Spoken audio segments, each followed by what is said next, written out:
Beberapa kali datang tawaran yang saya tahu saya tidak inginkan, tetapi karena mereka memberikan challenge begitu ya. Beberapa di antara challenge yang mereka sampaikan kepada saya itu ternyata itu adalah setelah saya lewati itu justru malah mempermalukan saya. Buat saya itu kesalahan besar yang saya lakukan, salah menemui orang itu, salah menghargai orang itu, salah. Saya sudah tahu bahwa saya tidak inginkan, saya sudah tahu di situ ada proses yang saya tidak sukai, tetapi karena satu dan lain hal saya jalankan gitu, karena saya berpikir ini misinya lebih besar. Berarti kesalahan itu adalah you not listening to your intuition. When your gut telling you something, you don't listen. Oke.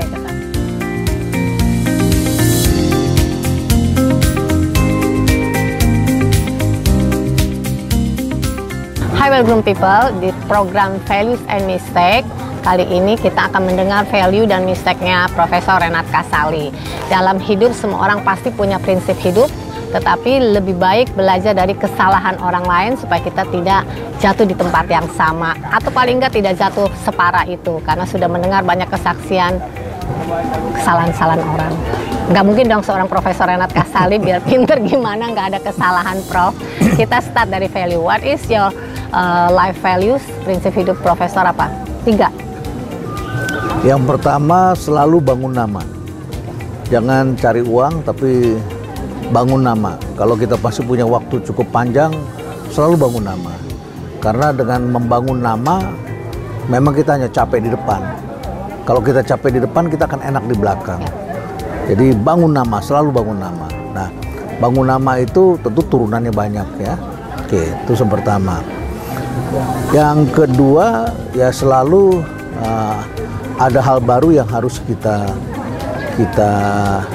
ambil hikmah atau kita pelajari, atau benar-benar yang kita pelajari. Jadi saya setiap hari selalu belajar lagi. Ya membaca, ya tanya orang, ya melakukan hal baru. Pokoknya ada sesuatu yang learning. Yang penting learningnya itu apa? Soal berhasil atau soal gagal itu nomor 2. Tapi kita learning, sehingga dengan demikian kita tahu apa yang kita tidak inginkan. Nah, yang ketiga, saya tahu apa yang harus, saya bukan hanya tahu apa yang saya inginkan, tetapi saya harus tahu apa yang tidak saya inginkan. Jadi saya selalu bertanya apa ya yang saya inginkan. Dan kemudian setelah itu orang datang, Pak, Bapak bikin ini, Pak kita ada ini, yuk kerjasama yuk ya ini. Saya bisa dengan cepat mengatakan tidak gitu. Ya. Karena apa? Karena saya tahu apa yang tidak saya inginkan. Begitu. Ya, demikian pula menjadi pansel dimanapun saya selalu melihat, oh ini tidak saya inginkan. Ya sudah, dari awal saya tidak inginkan itu. Begitu. Ya. Itu juga ada hubungan dengan prinsip ya. Jadi kalau apa yang tidak kita inginkan ya tidak kita inginkan. Sesuai prinsip ya kita menolak. Ya. Ya. Ya. Oke. Kita menolak dan orang itu pun kita tolak begitu. Ya. Nggak sungkan, berani speak up, berani apa adanya. Ya. Tentu ada caranya. Tentu ada caranya ya supaya tidak mempermalukan orang, tidak menyakiti orang dan sebagainya. Nah, don't you think that's a problem of many Indonesian people itu nggak berani say no, sehingga banyak PHP cara menolaknya? Ya begitulah. Oke, what is the mistake? 3 mistake. Karena terlalu banyak tawaran yang datang kepada kita. Kalau kita bangun nama, pasti tawaran itu akan banyak sekali ketika kita punya nama. Nah, beberapa kali datang tawaran yang saya tahu saya tidak inginkan, tetapi karena mereka memberikan challenge begitu ya. Beberapa di antara challenge yang mereka sampaikan kepada saya itu ternyata itu adalah setelah saya lewati itu justru malah mempermalukan saya. Misalnya saya kasih contoh yang spesifik. Saya diminta untuk menjadi calon rektor UI. Saya ikut proses seleksinya. Dan orang-orang itu ketika datang saya tahu bahwa itu bukan yang saya inginkan. Tapi mereka merayu saya, dan yang datang levelnya bukan yang biasa, tapi sampai level yang agak tinggi, bahkan cukup tinggi, dan mengajak saya makan malam bersama keluarganya dan bersungguh-sungguh dan menceritakan prosesnya secara objektif seperti apa. Tetapi baru di berapa besar, 7 besar saya sudah digugurkan begitu. Bagi saya itu mempermalukan saya begitu. Untuk sesuatu yang hasil tes saya dianggapnya terbaik, reputasi saya baik, apa yang saya inginkan bagus. Terus kemudian mereka enak saja dan setelah itu orangnya tidak mau ketemu misalnya begitu. Ya, dia menghindar begitu. Buat saya itu kesalahan besar yang saya lakukan, salah menemui orang itu, salah menghargai orang itu, salah.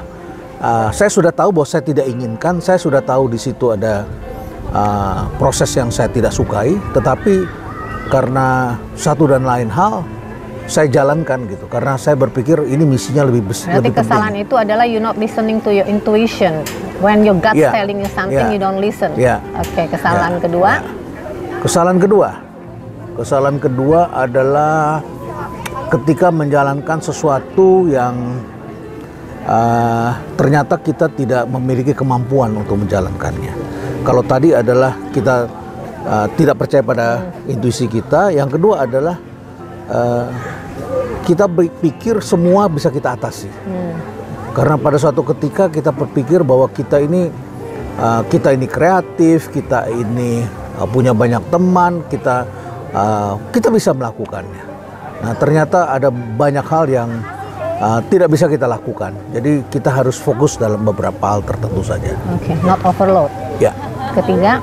Yang ketiga apa ya?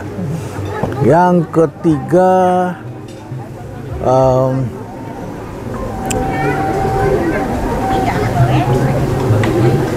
nggak banyak mistake in your life, ha? Ya karena itu kalau mistake itu kan pembelajaran, jadi saya anggap itu learning aja begitu. Learning ya. Process, yes. Ya jadi pasti ada. Misalnya kita membeli sesuatu, kita lakukan, kita berpikirnya sambil tolongin orang begitu ya. Ternyata setelah kita jalankan itu bukan menolong orang itu, tapi justru membuat orang itu kita hilang orang itu sebagai kepercayaan karena ternyata dia tidak lulus dalam kepercayaan. Jadi kita menjadi bermusuhan. Kemudian saya juga menjadi keputusan itu salah semua begitu. Jadi tidak membeli sesuatu based on kasihan. Sebaiknya. Ya, tapi based on quality. Harusnya. Ya. Misalnya saya beli tanah di suatu daerah. Saya pikir uang itu kan memang harus diinvest dan tanah itu bagus karena harganya akan naik. Ternyata saya beli tanahnya di daerah satu, saya ditipu oleh dia. Harganya mahal sekali. Saya berpikir untuk nolongin dia. Ternyata dia mempermalukan diri sendiri, dia membohongi banyak orang, dan ternyata tanah itu tidak bisa dikembangkan. Macam-macam lah persoalan begitu. Dan akhirnya kami tidak percaya lagi pada orang itu karena apa yang kami tanam di situ ternyata dia rusak begitu ya. Jadi akhirnya saya kehilangan kawan.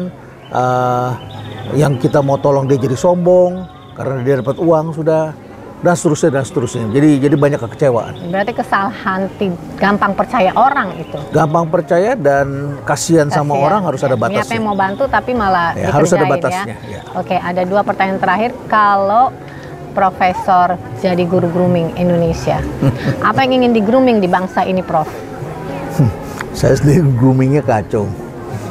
Bukan grooming secara look saja, tetapi behavior, attitude, mentality, itu kan inner and outer beauty ya. Ya, oke. Apa yang mau diperbaiki? Saya kira yang pertama adalah konsistensi. Konsistensi. What is inside to be outside. What is outside to be inside. Jadi konsistensi, koheren, menyatu. Itu yang saya lihat banyak sekali tidak menyatu. Yang pertama. Hipokrisi. Ya, akhirnya menjadi hipokrisi. Ya, jadi kemunafikan karena yang ditampilkan tidak apa yang di dalam tidak berani ditampilkan. Ya. Ya, terakhir. Manusia selama hidup harus sebentar. Itu satu saja atau ada beberapa? Satu. Oh, satu aja. Kalau mau banyak juga boleh, tapi saya rasa banyak juga bangsa ini mesti dibenahi, di grooming ya. Tapi saya ingin tambahkan satu saja barangkali ya. Perspektif. Kita ini miskin perspektif. Jadi kurang piknik, kurang jalan-jalan. Kalau piknik cuman belanja kosong tapi tidak learning. Kalau orang bisa melihat segala sesuatu dari perspektif yang berbeda, mereka akan menjadi orang yang hebat. Nah, ini perspektifnya kurang. Misalnya saja orang dari daerah yang tidak makan babi, sedangkan daerah lain makan babi. Dia pikir semua orang seperti itu, padahal dia bertetangga, bersebelah. Jadi harus saling menghormati. Nah kalau kita piknik kita jadi tahu kita punya teman di sana. Oh begitu loh cara hidup kamu. Maka saya begini. Jadi melihat dengan cara yang berbeda dengan menghormati orang lain. Untuk seseorang menjadi more open minded, mereka harus lebih banyak melihat dunia, melihat sisi kehidupan orang lain, sisi dunia lain, banyak bergaul, banyak pergi jauh. Ya. Banyak piknik. Piknik istilahnya. Yang terakhir, manusia selama hidup pasti akan terus meng-grooming dirinya sampai ajal memanggil. Kalau dari diri Prof, apa yang ingin Prof grooming? Apa yang kalau mau saya bilang grooming? enggak kan berarti you are saying you're perfect. Kan kita semua harus tahu nobody's perfect. Bukan perfect, tapi barangkali kita harus mengatakan akhirnya kita harus menerima realita bahwa we are getting old. And getting old, semua orang yang dulunya cantik menjadi tidak cantik. Orang yang tadinya ganteng menjadi tidak ganteng. Jadi mungkin pada saat usia terus berlanjut, itu yang dimaksud dengan groomingnya itu berbeda. Dulu groomingnya adalah pengetahuan, kemudian pakaian, kemudian rambut, kemudian shape, body shape, kemudian speech kita, kemudian filosofi kita, kemudian nilai-nilai yang kita wariskan, kemudian menjadi kebijaksanaan, kemudian adalah kesabaran, menerima realita. Itu adalah grooming bagi saya. Jadi ketika pada usia tertentu saya akan tahu bahwa saya akan mempunyai sosok yang berbeda begitu, dan saya harus menerima kenyataan. Jadi apa yang mau saya lakukan adalah menerima kenyataan, karena when you are getting old there are so many things that you need to repair. Ya, internally, internal of your body and outside, ya, health. Dan ada hal-hal tertentu yang harus kita terima. Misalnya saja kita menerima, ya sudah, badan kita memang semakin, kondisinya semakin menurun. Kita ketahui ini tidak bisa diperbaiki, toh kita nggak muda lagi, toh kita akan menuju pada kematian. Maka yang perlu dilakukan adalah kita menerima dan tidak merepotkan orang lain, tidak menjadi beban bagi orang lain, tidak mengeluarkan biaya yang berlebihan, tetapi kita menerima kenyataan dan menjadi orang yang tentu saja tetap mempunyai value di hadapan orang lain. Ya, tapi efforts dilakukan nggak untuk memaintain itu health? Tentu dilakukan, dan kadang-kadang agak frustasi karena tidak bisa seperti dulu lagi. Ya, tidak bisa pasti tidak bisa seperti dulu lagi. Jalan tidak bisa sekuat tenaga dulu lagi. Menurunkan berat badan tidak bisa secepat dulu. Ya, tentu ada hal yang berbeda. Nah, pada saat seperti itu kita harus lebih menerima kenyataan dengan cara kontrol diri kita saja. Oke, well, groom people, this is Profesor Renat Kasali.